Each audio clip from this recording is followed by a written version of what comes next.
Hello humans, it's just Martine and welcome to the first full week of Squash That Series October 2022. Squash That Series is a readathon where you read books from series, not the starts of series, but like you're continuing on with series, as many as you can in the span of the readathon. It's hosted by Kayla from Kayla Ray Reads and Bailey from Is Bailey Reading, two of my booktube besties. Unfortunately for Bailey, we're on separate teams this time because every round they do something a little different. So they've done like a bingo board, they've done tic-tac TBR, they've done a board game, they've done like regular prompts, like a pyramid prompt, and this time they did teams. And everybody was randomly assigned to a team based on like the order that they showed up. So one person showed up, they got put in Kayla's team. Another person showed up, they got put in Bailey's team. I was put in Kayla's team, aka the Serial Killers. To view our progress so far, you can go and watch this video. I'm super excited to start out this video though, because I mentioned in my first weekend vlog for this that I wasn't really going to talk strategy in that vlog because it was going to come out before Squash That Series ended. This vlog is not going to come out before Squash That Series ends, so I'm going to talk strategy with you all I want. So I'm going to give you a view of what books I'm in the middle of right now and what my hopes are for the upcoming week, what obstacles I might be facing, and I'll let you know through the week where I'm like refocusing and realigning to earn my team the most points possible, because we're ahead right now and I sure want us to stay that way. All right, so I have two physical books that I'm working my way through right now. The first I started right when the readathon started, actually like a day before, and that's The Girl Who Played with Fire by Stieg Larsson. This is the second book in the Millennium Trilogy, and at first I thought this was the only book from the Millennium Trilogy that I was going to read for this readathon, but now I'm thinking I might finish it off, so we'll have to see. That will probably be in next week's vlog because finishing this chunker is going to take a while this week, especially because I'm mainly reading it 30 minutes at a time. I am making faster progress than I initially thought that I would. It is a mass market paperback, so it doesn't have that many words like per page, but it's still reading faster than I thought it would initially because the first book felt incredibly slow, but I'm nearing the halfway mark now, which is good, and I'd love to have this finished by the end of the week. It'll mainly earn my team a lot of points for being a chunky book. It won't really detract that many points from the other team, but that's okay. They kind of have to like claw out of the grave right now, so we'll let them worry about that. This is also the physical backlist reading that I'm doing every day for the 75 Hard Reading Challenge that I'm in the middle of right now, actually a little more than halfway through, woot woot. So I did tie that together with my Squash That Series reading the best that I could, so that I wasn't giving reading time to anything not Squash That Series related. Last night, I also made some pretty good progress in Record of a Spaceborne Few by Becky Chambers. This is the third book in the Wayfarers series, and I'm hoping to finish it in the next 2 days. I'm currently on page 123. There are like 350 odd pages, so I am making progress. I'm like a third of the way through and enjoying it so far, although this one follows so many perspectives, so it's a little hard to keep track of. Then for my ebooks, I haven't even started this one, but I'm going to right after I finish this clip. It's Dog Bless You by Neil S. Plackey, which is the fourth Golden Retriever mystery from the Golden Retriever mystery series. I read the third one and reviewed it in my last Squash That Series vlog. These are just fun, cozy mysteries. I have a bind up on the Kindle app of 9 of them. I've had it forever. Like, it was one of the first Kindle books I got for free, so I would really love to clear that out, and that's my backlist ebook for the 75 Hard Reading Challenge right now. Haven't started it, but I will today, so I'm reading it in like 30-minute increments. That's on that. For my audiobook right now, because I've been smashing through the audiobooks, which is funny because I've definitely been in an audiobook slump for the past couple months, I'm listening to City of Heavenly Fire by Cassandra Clare, which is the last book in the Mortal Instruments series. I will be continuing with the Shadowhunters series after the Mortal Instruments. That's my audiobook priority for this week. Although I think I'm going to finish it a lot sooner than I thought because I'm now 66% of the way through it and I started it late Saturday night, making significant progress on that. Can't say it's like my favorite book so far, but I am making my way through. So, and I'm excited about this particular series in the Shadowhunters universe wrapping itself up. That one's going to be worth a lot of points, so the sooner I can finish it, the better, hopefully in the next 2 days. And then finally, just last night, I started We Unleash the Merciless Storm, which is a second in, I believe it's a duology. I'm forgetting the first book's name. Anyway, I dropped back into that world late last night as I was falling asleep. It wasn't actually late, it was like 8:30. I don't know what's happening. I didn't look up a recap or anything, so let's hope I get my bearings soon. I'm only 5% of the way into that, but I would love to finish it this week. So those 5 books are my main priority this week. We will see what happens.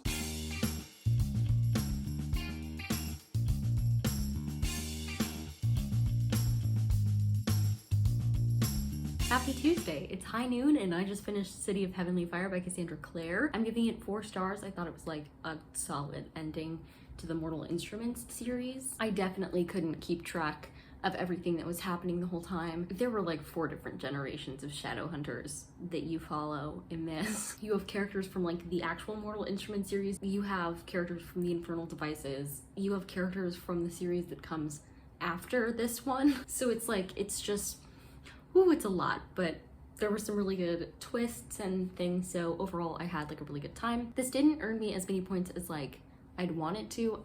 By that, I mean, it doesn't take away as many points as I wanted to.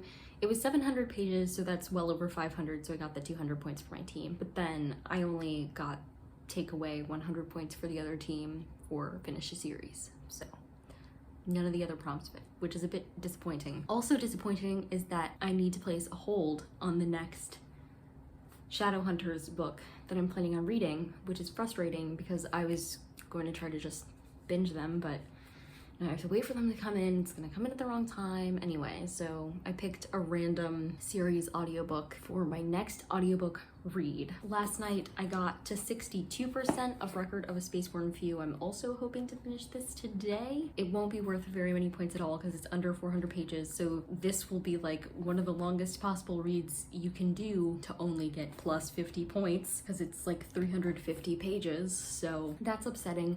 But the point of me reading this is so that then I can read The Galaxy and the Ground Within and get the minus points for finishing a series along with another book from the same installment. So that's why I'm kind of going through with this. So I'd like to finish this today. I need to make progress on The Girl Who Played with Fire because of the 75 hard reading challenge, and also Dog Bless You. And then if I have time, I would like to start The Pearl of the Soul of the World because this is the final book in the Dark Angel trilogy, so it would earn me quite a few points, especially since I already read one of the installments from this for this round of Squash That series. So it's that points, finish the series, hopefully starting this so I can finish it in the next few days. But now that I've finished City of Heavenly Fire, I've officially read 7 books for this, so not bad. Although last night when Bailey sent out the points updates, we're not nearly as far apart as we were the day before, so I'm nervous about it. It is what it is. We'll just keep reading. And I feel like I've been doing like the bare minimum at some other things to try and get in some extra reading time. Although last night I watched the last 3 episodes of The Bachelorette, so it took forever because I needed to watch those at some point this week. So I was like, just get them all done at once, then you can use every other night to read. That's where I'm at. Happy Wednesday. Last night I finished 2 books. I finished Along the Saltways Sea and Record of a Spaceborne Few. So Record of a Spaceborne Few is the 3rd book in the Wayfarer series, and I gave this one 5 stars, so this is the highest rated book so far in the series for me, which is interesting because this was Ruby's lowest rated so far in the series. At the beginning, I thought my review would be pretty in line with hers, just because there are so many perspectives to follow along with, and so I was quite confused at the beginning. But once I knew who all the people were, it was like getting better and better. And then I got really emotional at the end. I'm not sure why.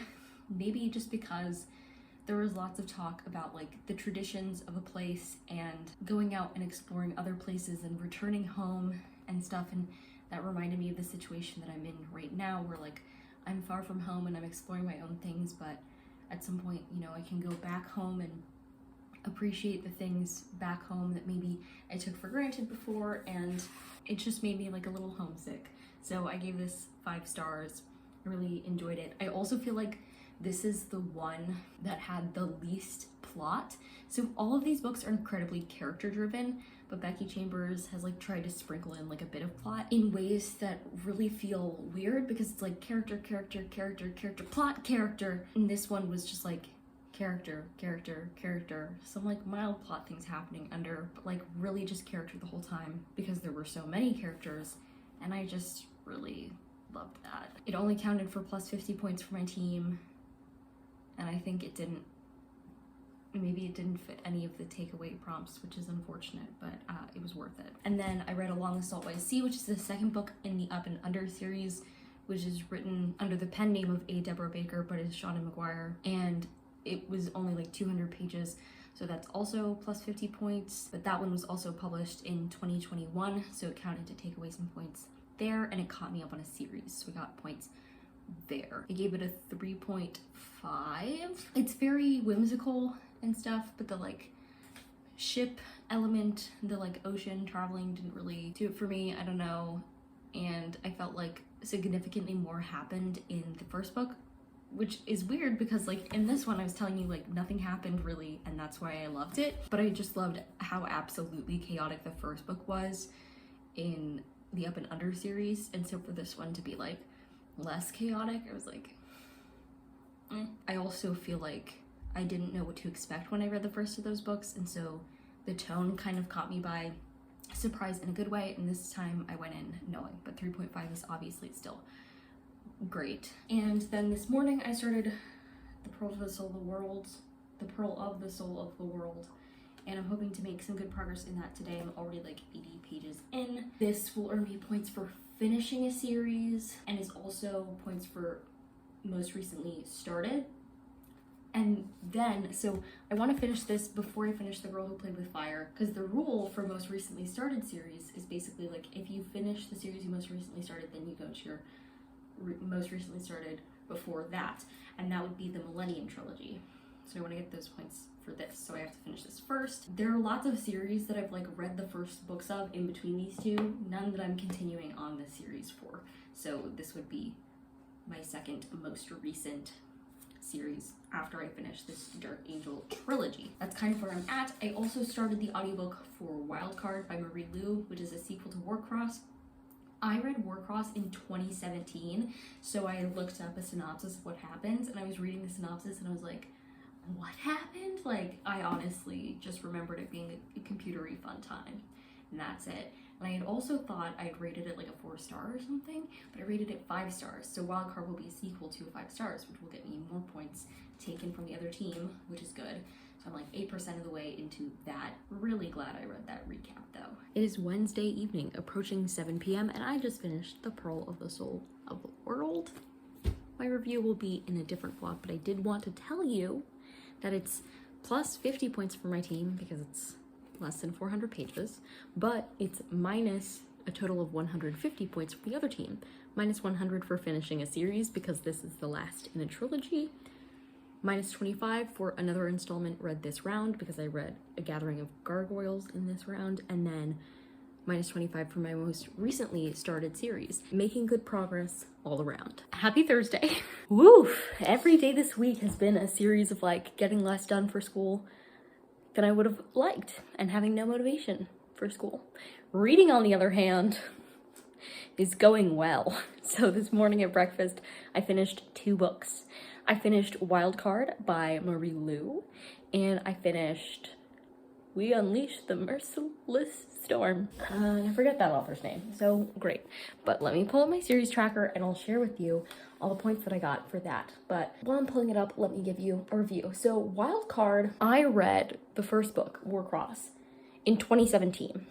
And importantly, I think to this, I read Warcross before I'd ever read Ready Player One. And Warcross is about this game world that you connect to with your brain, very much like Ready Player One is.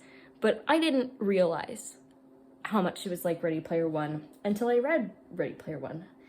And then I was like, oh yeah, this is why people were comparing them. There are obviously differences to the plot and stuff, but like the basic premise is, you know, it's there. But I loved Warcross when I first read it. I'd never read anything like it. I gave it 5 stars. This was also in 2017 when I was like maybe a lot more liberal with my 5 stars. Not that I'm not now. Like, there are some books I give 5 stars and they probably shouldn't get 5 stars. Regardless, the point is, I gave the first book 5 stars. I was scared to read the second book, first of all, because I hadn't read the first book since 2017. So it's been 5 years. So I read a recap before I read the second book this week, and that definitely helped. But I think not all the way. There was also just so much action in this, it was a bit hard to follow along with at times. Like, yes, I was reading it really fast, but also my brain, no matter how slow I'm going, will not hold on to things it doesn't find interesting. So I'm giving this 3 stars because I do think Marie Lu did like a lot with the plot that was quite interesting, but just I had kind of a hard time paying attention, and in some cases a hard time caring. Not the whole time. There were parts that I definitely really cared about, and that's why it's a 3-star instead of something lower. I can't really say much about the plot of this one because it's directly related to the plot twists at the end of the first book. Again, super glad I looked up that recap beforehand because that would have been an absolute disaster. But for that, I earned only 50 points for my team because it was 352 pages, so it was under 400 pages, whatever. Still good to get some points. It's where I took away points from the other team that I really did a solid on Wildcard. So first, it finished a series, which is minus 100 points from them. I've been largely focusing on either series that I'm near the end of or really short series for this so that I can get the finished series bonus. And I've gotten that minus 100 points for the other team by finishing a series for like 7 out of 12 of the books that I've read so far. So incredible. That's been like my main strategy is finishing series, right? Which I know Kayla and Bailey did on purpose. Like they made it worth more points so that we finished series. Great, it's working. Also, it's a fantastic strategy. So we're sticking near the end of series. Is also a sequel to a 5-star, so minus 25 points for the other team. And then it has been on my TBR for over a year, so minus 50 points for the other team. Yeah, 2017 was a long time ago, and the first book ended on a definite cliffhanger, and I wanted to read the second book. I just never got around to it. So 5 years is definitely more than 1 year. Then I finished We Unleash the Merciless Storm. The first book of this duology was a huge surprise to me. I wasn't actually expecting to like it that much. I thought it was going to be more fantastical than it turned out being. Instead, it ended up being like a really politically intriguing book with like no fantasy elements at all. So I was looking forward to reading the second book, just hadn't got a chance to. I did not read a recap for this book, which was like potentially a mistake because I jumped in and for the first, I would say 5-10%, I was extremely confused. I still don't remember exactly what happened in the first book. Like I remember the premise really well, remember the parts that I liked really well. The ending is an absolute, I'm not even gonna say blur because it's not there at all. Like I can't access it at all in my memory. So I know some things that happened that they kept referencing again and again in this, but I don't truly know what happened at the end of the first book. So it took me a while to get oriented. And I was honestly expecting that I wouldn't like this very much. I don't know why with the series, I always go in and I'm like, yeah, I don't think I'll like it. And then by the end, I'm like raring to go. This one, I thought I would like it because I really liked the first book, but then the beginning sent me off. So I went back down, adjusted my expectations. But no, I also gave this 4 stars, just like I gave the first one. Again, can't really say much about this, but revolution, interesting society, incredible political intrigue. Maybe not as much intrigue as the first book, but still some. And yeah, so this was plus 100 points for my team because it was exactly 400 pages. Winning. Bare minimum to get 100 points, but we did it. And then I finished a series, so minus 100 points from another team, and then it was on my TBR for over a year, minus 50 points. Now, every time I mark that it's been on my TBR for over a year, I like to go and look at my Goodreads back for the first book, especially for something in this case where I went into the first book not expecting that I'd like it. When I go in expecting that I won't like the first book, I don't anticipate finishing the series, right? Usually. So for this one, I was like, yeah, I know there's a second one. I'll probably never read it. Then I read it. I really liked it. I wanted to read the second one. So it just so happens that I looked on Goodreads and I read the first book to this, which I have my series tracker up. I can tell you what the name of it is. Right. So I read We Set the Dark on Fire. I went and I looked it up on Goodreads. I finished it on October 11th last year. And since I finished this on October 13th of this year, that's over a year. So I'm counting it as on my TBR for over a year. Just barely, but I will take those extra points and it definitely does count. So that's exciting. On that note, this clip individually is 8 minutes, and I know for sure I've done a significantly better job this week of keeping you up to date than in my last few vlogs. So this vlog is going to be a monster in comparison to some of my recent vlogs lengthwise. So what I'm going to do, and I really was not planning on doing this, is I'm going to stop this vlog here and have a Friday, Saturday, Sunday vlog, so weekend vlog, and then we'll see how much I film next week. I might do like the whole week in one go next week. It really depends, right? But for right now, I have plenty of footage for this. So if you like this video, go ahead and give it a big thumbs up and comment down below what's your most recently finished series, and subscribe for more reading, writing, and college lifestyle content. And until next time, bye humans, bye!